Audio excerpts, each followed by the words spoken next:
Home Recruiter Podcast. I'm your host, Brett Clemenson, and today we have the wonderful Laura Hopes from Hopes Consult. Laura, welcome. Thank you. Nice to have you on. I think most of our listeners will know who you are because you're everywhere on LinkedIn, where I see you every single day, whether you're doing the training and development, whether you're doing the wellness stuff, and it resonates a lot with our listeners because that's kind of what we're about too. So it's exciting to have you on today. For everyone at home, I asked Laura, what is the number one thing people are asking her for at the moment with regards to training and development? And she said, without any hesitation, 99.9% of the people coming to me for training are asking for help with business development. No surprises there. We've had a couple of really easy years. And then as of mid last year and rates and inflation went up and business started to tighten up, I think that's when we started going, this is not as easy as it was. So today, Laura is going to talk to us about what she delivers to her clients around business development, what those programs look like, what are the 4 to 5 things that she looks out for. So Laura, I'd love you to take over. Okay. Yeah, I literally haven't run any other training this year. Wow. Genuinely, everything has been BD focused in some capacity. Right. And it's really interesting because it actually there hasn't been a huge amount. Well, I actually haven't been putting a lot of emphasis on like the actual guts of the call. A lot of the training I've been doing is how do we create warmth and familiarity with the prospect market before we even pick up the phone? Right. And actually, how do we create a strategy and a bit of a follow-up process to ensure that we're building relationships with people over time, as opposed to just focusing on, can I reverse market this candidate and get a quick win? So actually, a lot of the training we've been doing is working with recruiters to really look at, well, what are you doing to actually add some value, to create warmth with your prospects, so that by the time you pick up the phone, there's some level of familiarity there. And how are you following this through so that you're not focusing on just winning every single phone call? You're focusing on actually winning a prospect over time rather than just picking up a job to work. So on that, is this like a catch-all strategy whereby you might go, you're an expert in this, broadcast that, get activity around that, and then go and go and start trying to engage with prospects? Or are you going granular, like, I want to work with them, so I'm going to do a strategy around them, and then I'm going to come to them? Like, is it both? Yeah, like actually a little bit of both. I think the most underutilized part of the business development process is the research. Like I literally try and tell people every day, like, research is still BD. Like, it's a huge part of your BD. But I still see consultants thinking, like, if I'm not on the phone, I'm not doing business development. And so I'm really trying to work with people on creating a really targeted BD approach, but then looking at, like, how do I create some kind of value add that is going to help that prospect market? And so rather than kind of individualize to each prospect, what I tend to ask people to do is look at, okay, what are your prospects' challenges at the moment? And how can you create some kind of collateral or article, or what research can you do that will help them to meet some of those challenges, or is at least going to pique their interest so that you're not just selling to them all the time. So it's more about getting that front end kind of strategy in place to be able to go, okay, cool, this is my prospect market. This is something of value that I know meets a challenge that they're facing at the moment. That's going to be my first connection point with them. And then I can kind of build from there on actually selling my product and my service. Because I think what a lot of people forget in our industry is that we're selling twofold, aren't we? We're selling a product and we're selling a service. And so selling your product is essentially reverse marketing, but selling your service is everything you do through that pipeline to get a customer engaged. I love that, because I was brought up in the whole sell a CV, concept, and I still think there's so much value in that. But I love what you've just done there, and you've pulled that apart to say, yeah, that's fine, that's selling a product, but what's the extra stuff you're selling? What's the service? What's the love, really, right? Like, what's the value add? Like, what's it going to look like to work with me? And I think perm consultants can still reverse market successfully, right? Because if there's a job there and there's a candidate and there's a match, that's a great in. But temp consultants, it's so much harder. It is more relationship focused because the client needs to phone you proactively in advance of the need. And so I would say if you're a temp or contract recruiter at the moment, your business development absolutely has to be focused around your service and being able to showcase that your service would be stronger than your competitors. And we need to do that through the BD process, in my opinion. And what sort of service are they looking for? Do you have any ideas around that? I just think, especially if you're dealing, so I always try and make this differentiation as well. I think line managers still very talent focused. They care about the people that turn up and work in their division. I think if your prospect market is made up of people in talent acquisition, you just have to be able to offer something that stands apart. You have to be able to give insight, intel, some sort of value, because typically we know people in talent acquisition recruiting across a multitude of different role types, multitude of client bases, and therefore are dealing with a huge amount of recruiters. Just selling candidates to them is just like, it's just going to fall by the wayside. But if you can actually just start to connect with them of like, hey, we're running this webinar. Hey, I've just put together this 2-pager document on this.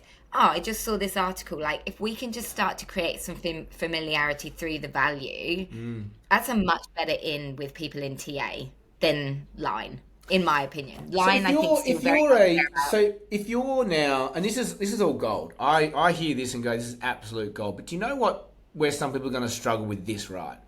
Is highly KPI driven environments, which they still exist, right? And they're there for a reason. But how do you quantify this stuff? Because at the end of the day, if someone's done the most amazing, whatever you've just described there, whether it be adding value, insights, whatever, like they're not going to their manager at the end of the day and going, hey, I got something to prove for it. You know what I mean? Like it will be perceived as quite fluffy to a lot of people. So are you training the managers as much as the juniors in these scenarios?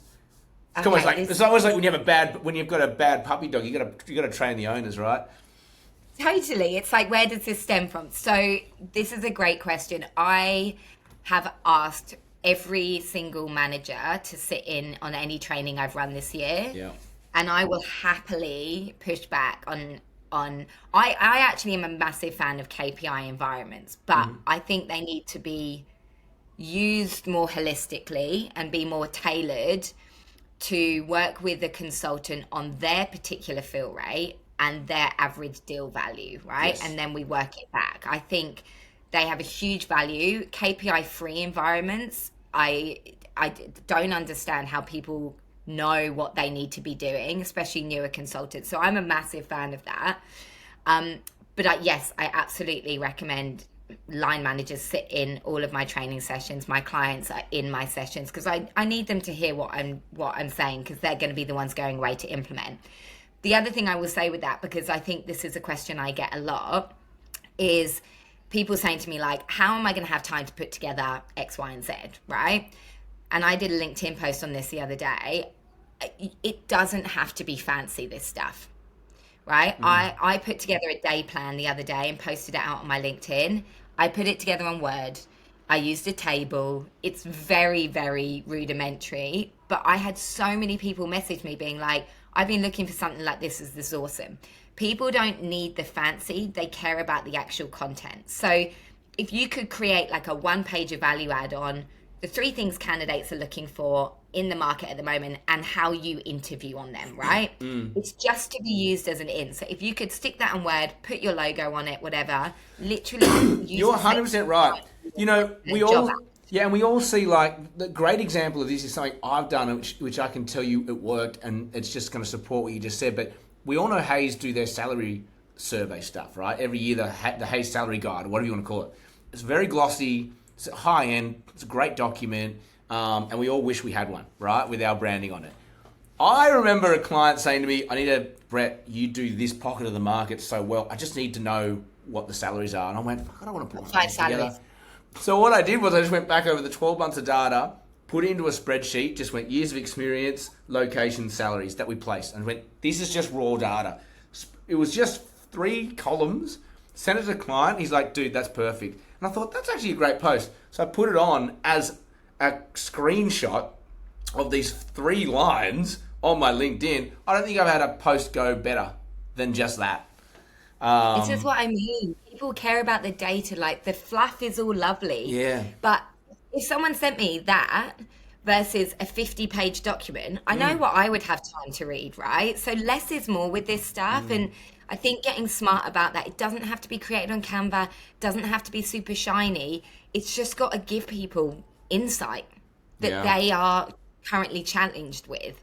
And so I think if you are in a KPI environment, if you spend half hour knocking something up and then you did 100 outreach calls with that and that information and got your details in front of them, you can still very much hit your KPIs, but you're offering something of value rather than selling, and it will come back tenfold. And I think there does need to be a level of patience with creating a pipeline. Like whatever you're doing now might pay off in 6 months, but you've just got to start doing it, because you'll get quick wins along the way.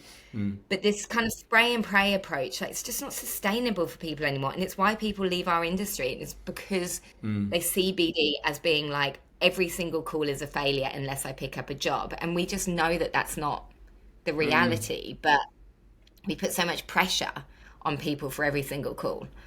Yeah, that's interesting, isn't it? I mean, I think the older recruiters obviously understand that, and it's the younger ones that really struggle with it or feel the pressure of that.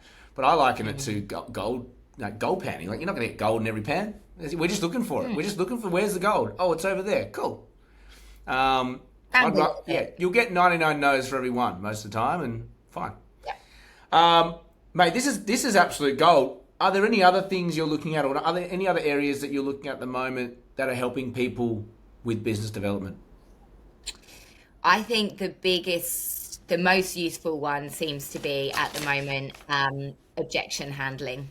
Right. And not fixing every objection, but actually just having a bit of a process that if someone says, no, I work with another agency, we don't use Recruiter, whatever, they've got a way of exploring that further to just make sure that they are covering all bases. And I've been doing a lot of workshopping with people around that, because most people are just not prepared, and then they do what I call the okay, thanks, bye, because they just don't know how to open back up the conversation. So it's not about fixing every objection, but just giving people a bit of a process of like, can I open this back up, and can I offer some other alternatives, and how do I explore this further? I guess that's been a big part of the BD stuff that we've been working on. Would you say that's the number one thing at the moment? Is that objections handling? Yes, I would. If I could have 2. Okay, yes. I would say objection handling is a massive one. Yep. Because people just haven't had objections. And the second one, I would say, is starting to push proactive client meetings again. I'm just such an advocate of getting in front of people before they need something. And that comes with its own objections. Yep. But I would say that is where I'm pushing a lot of people to put their emphasis at the moment. Meeting before there's a job there. Start building your network. I love that. And then that also feeds right back into what you were talking about at the start, which is if you have some sort of collateral, something to say, some sort of insight, some sort of data, that's your proactive and then meeting, you right? can focus on selling the service rather than just a candidate. You've got 45 minutes then to build that connection and focus on the service element rather than just like have a candidate for a job. Does that match or not? It's like, well, actually, this is just the way that I work. These are the real special parts of our process. Like, we've been given permission. And I think a lot of people find it easier to sell when they're actually in front of someone. We know that communication is, 70% body language. Like, that's where the beauty is. So it's about using everything you're doing just to get in front of the person, and then that's when you can really sell. I love it. I feel like we've covered a lot and nothing at the same time, because I want to talk to you for 2 more hours, 3 more hours, but we can't. My happy place. I'm getting so intense about it. I'm like, I love it. In? I love it. Do you know what, though? I'm going to hold it there, because for me, that was absolute perfection. Very to the point. I think everyone's going to understand what needs to be done. And I guess that the point of this is if you do want some more depth on it, I'm sure Laura's got a ton of information on her LinkedIn, so go and check it out. Go and follow her. Come and say hi. If you enjoyed this episode, tell her, say thank you, because she's doing this out of the goodness of her heart. Yeah. Thank you. That was amazing. So all good. Cheers, Brett. Yes, thank you. Guys, like it, share it, subscribe, do what you need to do for a podcast to grow. It really does help us. As always, have an amazing day. May all your deals come true.